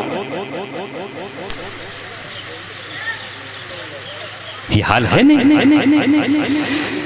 زکوٰۃ اس کبھی بھی سال میں نکال سکتے ہو، اور جب آپ کا سال پورا ہوگا اس دن نکالو۔ میرے دوستو، بس ہم نے آج پتہ نہیں اس دین کو اپنا کیسا کھلونا بنا رکھا ہے، جیسے دوسرے لوگوں نے اپنے دین کو کھلونا بنا لیا نا، لعباً و لہوا۔ قرآن کہتا انہوں نے اپنے دین کو کھلونا بنا ڈالا، اس سے کھیل لیں۔ اسی طرح ہم نے بھی دین کو کھلونا بنا ڈالا، جو ہماری سمجھ میں آیا وہ دین میں داخل کر لیا، جو سمجھ میں نہیں آیا وہ دین سے نکال دیا۔ اس لیے ضرورت ہے کہ آپ دین اللہ کے رسول سے سیکھو، قرآن سے سیکھو، علماء حق سے سیکھو۔ سب سے پہلے آپ کی زکوٰۃ، آپ کی خیرات، آپ کی امداد اور آپ کے پیسوں کا مستحق، اگر آپ کے خاندان میں آپ کا قریبی کوئی رشتہ دار ہے وہ مستحق ہے، آپ اس کو دیجئے۔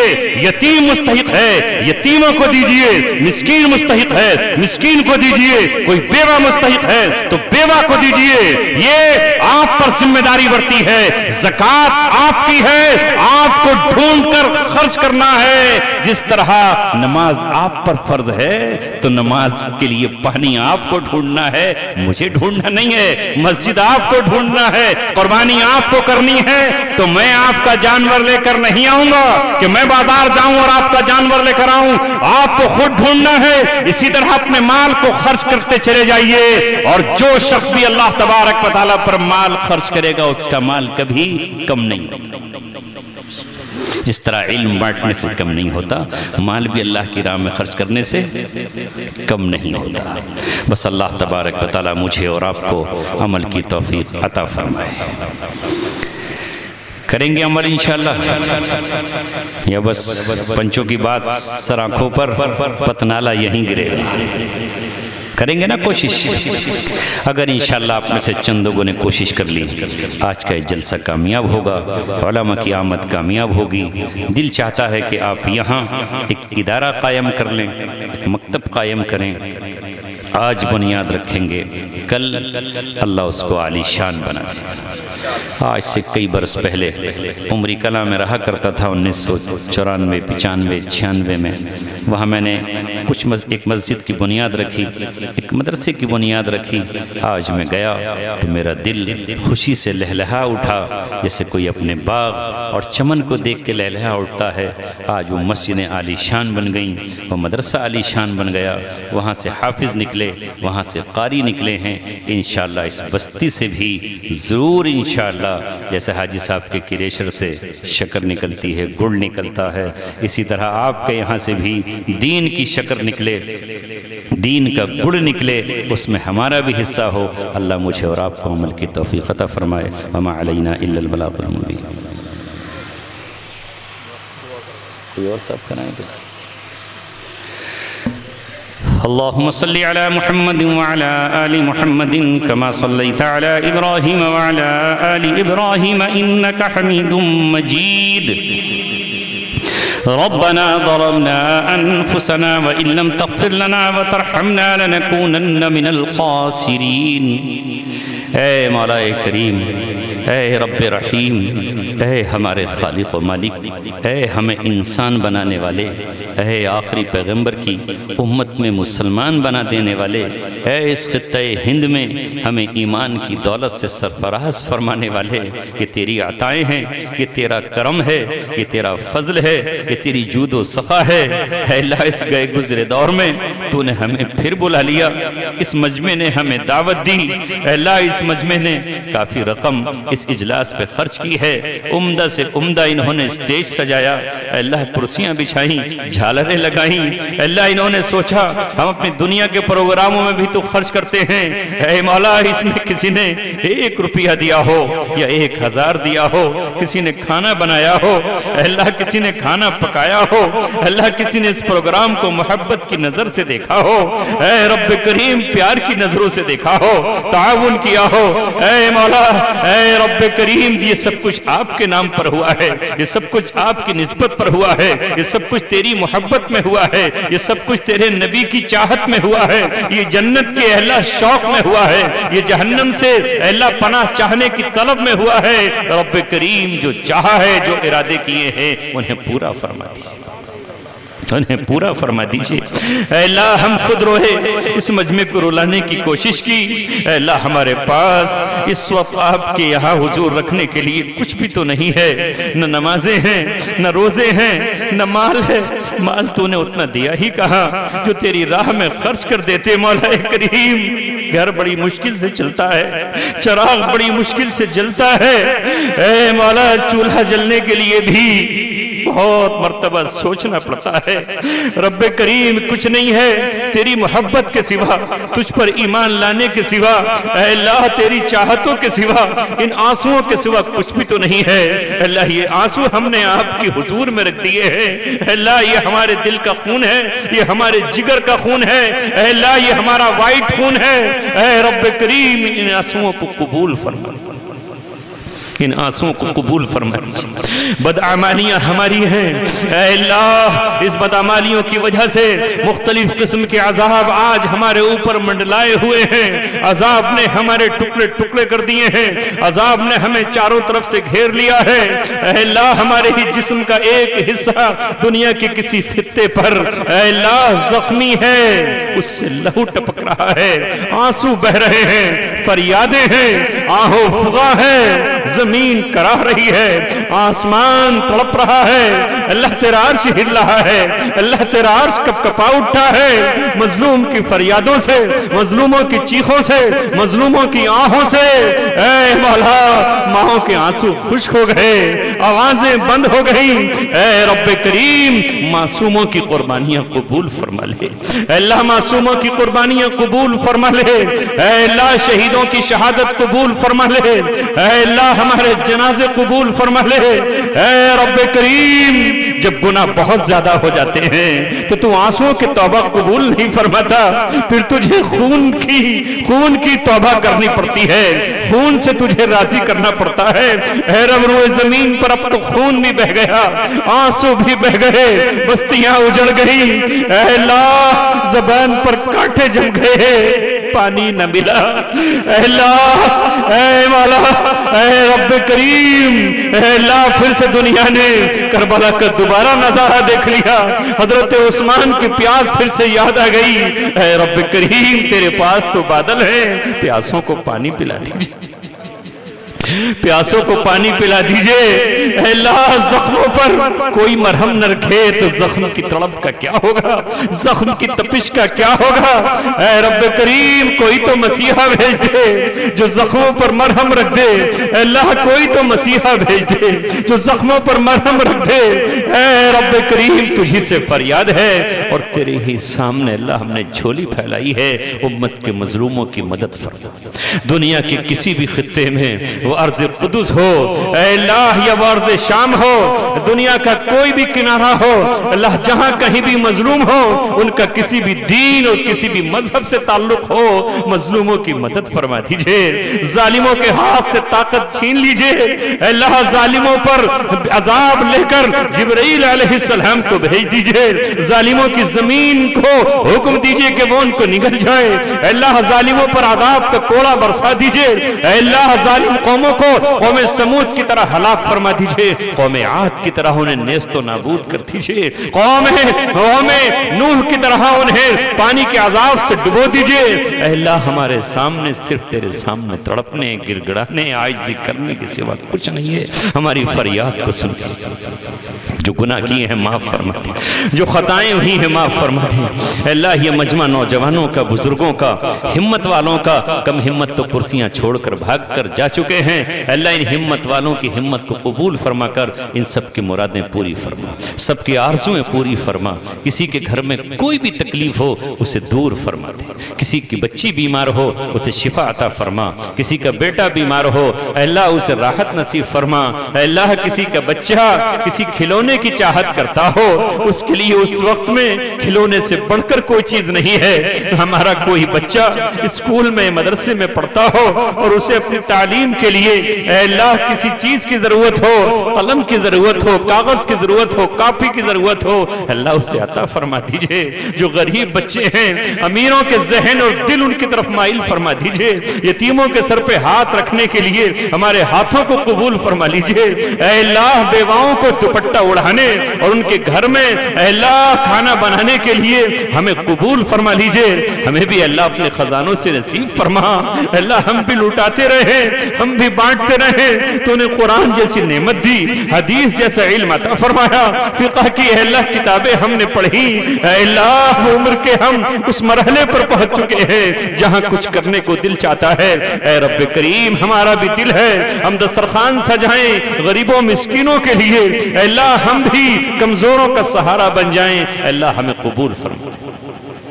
اللہ آج اس بستی میں بڑے بڑے اہل دل آئے ہوئے ہیں، علماء آئے ہوئے ہیں، تیرے مقبول بندے آئے ہوئے ہیں، ان کی آمد کو قبول فرما لے، ان کے مبارک قدموں اور ان کی آمد کی برکت سے اس بستی میں ایک دینی ادارہ قائم فرما دے، اے اللہ اس کی بنیاد رکھوا دے، اس کی بنیاد کے لیے ہمیں قبول فرما لے، اور اے اللہ اسے پھر عمارت بھی عطا فرما۔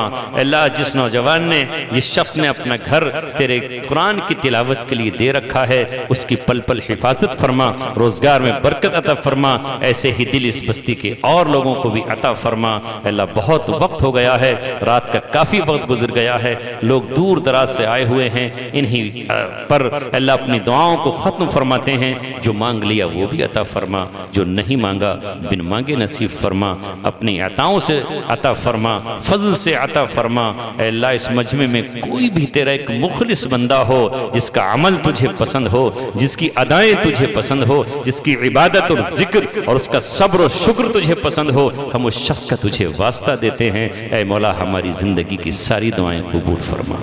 سبحان ربک رب العزت عما یصفون وسلام علی المرسلین والحمد للہ۔